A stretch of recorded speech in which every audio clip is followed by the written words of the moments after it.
sobre esta questão da utilização do conhecimento em sociedade. Alguma questão? Diga. Eu estava nessa Wikipédia, o Wikinomics, até um livro aí tratando desse assunto, porque o conhecimento da sociedade é sempre maior do que o do indivíduo, né? Vamos dizer, o conhecimento coletivo está sempre, vamos dizer, com maior poder de solução dos problemas do que o individual. Seria isso? Em parte, mas creio que não exatamente. Estou a pensar agora, nunca tinha pensado nesta comparação, portanto, estou a pensar no momento, mas porque é que me parece que só em parte? Porque o que tem num processo do género da Wikipedia é um esforço colaborativo em que entram potencialmente milhões de pessoas, mas que estão a produzir um objeto. E estão a produzi-lo conscientemente. Quando você faz uma alteração, e quando os editores aprovam ou não aprovam, ou começam-se insultando uns aos outros por não aprovarem, aquele processo é um processo deliberado, consciente, certo?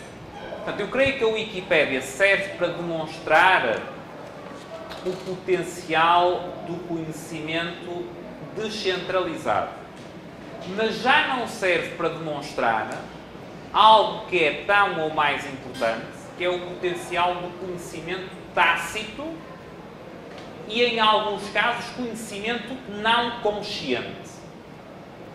Ok? Portanto, e quando estamos falando da utilização do conhecimento em sociedade, já agora, eu não disse no início, o título deste subponto é inspirado no famoso artigo de Hayek, que eu recomendo, The Use of Knowledge in Society, que está republicado no livro que eu recomendei na última sessão, Individualism and Economic Order. Mas este aspecto que estamos a ver aqui dos usos do conhecimento em sociedade tem a ver também com esses aspectos descentralizados, e para isso eu acho que o exemplo é bom, mas mais do que isso, e talvez menos intuitivo do que isso, e portanto mais importante do ponto de vista da compreensão, com aspectos tácitos e mesmo não conscientes. Tem a ver que eu estou a agir reagindo e incorporando conhecimento que eu próprio não compreendo. Conhecimento que eu próprio posso não ter nunca condições de compreender. Que ninguém pode ter condições de compreender. Vamos voltar, vou voltar ao exemplo a seguir. Se ainda mudar de opinião, eu... Mas acho que não. Ora bem, os nossos pontos finais da sessão de hoje têm a ver com o que decorre de tudo isto em termos da crítica ao positivismo em economia. Ou, como eu disse no início, talvez de forma mais geral fosse melhor dizer crítica ao positivismo nas ciências sociais. Ora bem, o que decorre das limitações do conhecimento científico, da natureza dos modelos em ciências sociais, ou nas ciências sociais, e destes usos que são dados ao conhecimento em sociedade, da forma como é possível utilizar o conhecimento em sociedade, o que decorre daqui é que o espaço ou o potencial para realizar testes empíricos nas ciências sociais é extraordinariamente limitado. E porquê é que esse confronto com a realidade empírica que está na base do positivismo é extremamente limitado na perspectiva austríaca quando falamos das ciências sociais? Em primeiro lugar, e vou voltar ao tal exemplo, pelo volume imenso de informação. Há uma primeira questão que tem a ver com o volume imenso de informação. Em segundo lugar, além do volume, não tem só a ver com a quantidade de informação, com a natureza dessa informação. Ou melhor dizendo, usando as distinções que estabelecemos na primeira sessão, com a natureza do conhecimento que pode articular toda essa informação. Que é um conhecimento que é largamente disseminado, é um conhecimento que é subjetivo e é um conhecimento que é também frequentemente um conhecimento tácito e até não consciente. Okay? Em terceiro lugar, porque parte da informação que a aplicação de um paradigma positivista requer, ou requeriria, é informação que é gerada pelo próprio processo empresarial, ou seja, pelo próprio processo empresarial em sentido largo da escola austríaca. Ou seja, o processo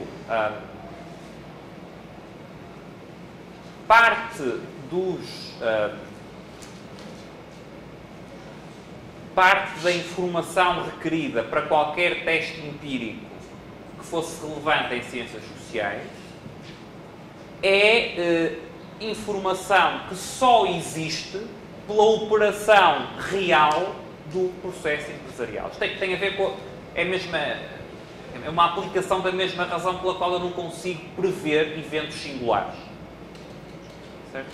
Ou seja, eu não posso prever eventos singulares porque parte da informação só existe, o futuro ainda não chegou, não é? Portanto, só existe no futuro, parte da informação imprescindível só existe no futuro.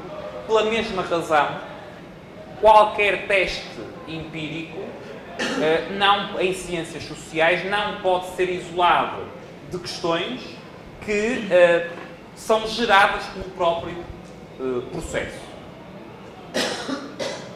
Depois, pela questão que já falamos na primeira parte, que um teste empírico implica eu observar fatos. Qualquer teste empírico implica observar fatos. A coisa é assim ou não é assim? Ora, a natureza dos fatos em ciências sociais é, como já vimos, bastante mais complexa e não é algo que seja totalmente objetivo. Portanto, por todas estas razões, em ciências sociais, a tal confrontação empírica é algo que tem uma aplicação extremamente limitada.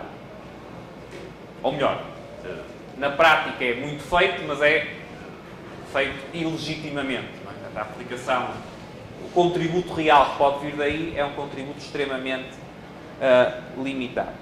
No caso do Hayek, e voltando a um outro livro que eu também já falei várias vezes, o Counter-Revolution of Science, que é onde o Hayek agrega a maior parte das críticas ao positivismo.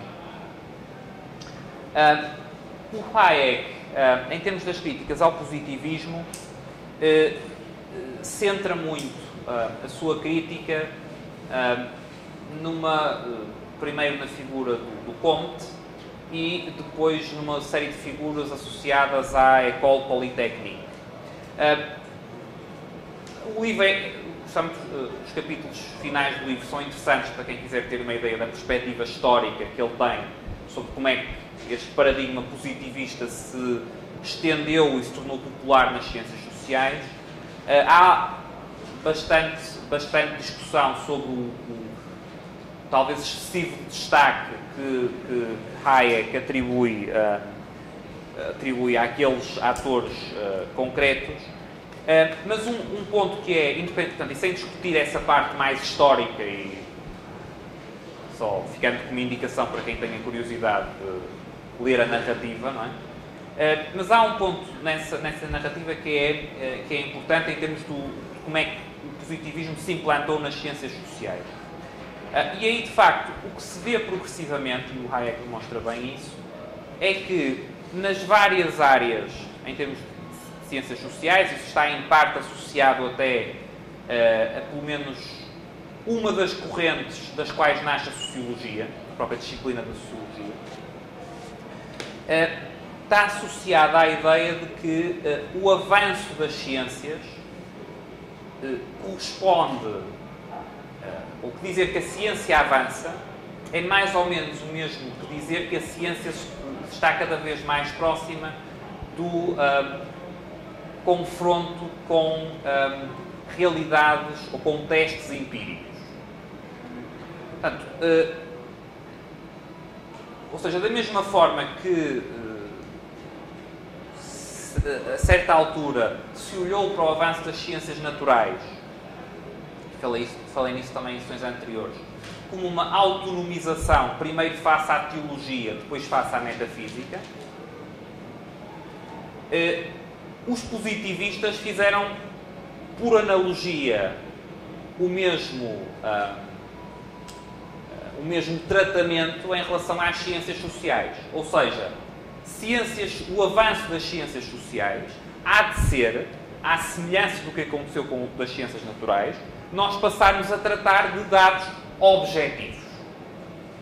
Não de especulações intelectuais ou metafísicas, mas tratar de dados objetivos.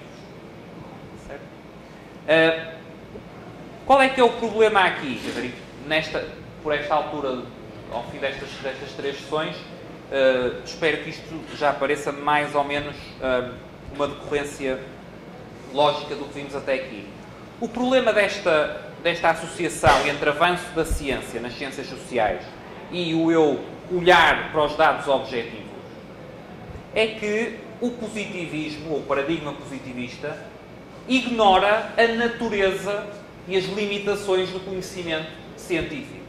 Ou seja, o problema é que esse tal objetivo de, ok, avançar nas ciências sociais é olhar para dados objetivos, poderia ser algo interessante se eu tivesse os tais dados objetivos. Os tais dados, pelas várias razões que vimos até aqui, são dados são dados que não são dados em ciências sociais. Certo? Portanto, o problema fundamental de base de todo o positivismo, aplicação em termos às ciências sociais, à economia e depois várias subaplicações à economia, é o de dar por adquirido que eu tenho conhecimento que de facto eu não tenho. E porquê que o positivismo parte ou tem esta inclinação? Porque isso, no caso do Comte, é bastante claro, mas de outros autores também, positivistas, associada ao programa positivista está a ambição de a ciência, que a ciência com C grande, ou a razão com R grande, englobar todo o tipo de conhecimento. Não é? Portanto, construir uma teoria geral de todas as coisas. Todas abrangidas, como vimos quando tratámos da questão das ciências naturais e das ciências sociais, por um único modo de análise. Portanto, se eu tenho essa ambição, então eu tenho que tentar reduzir todos os tipos de conhecimento a um tipo de conhecimento que seja tratável por esse mesmo paradigma.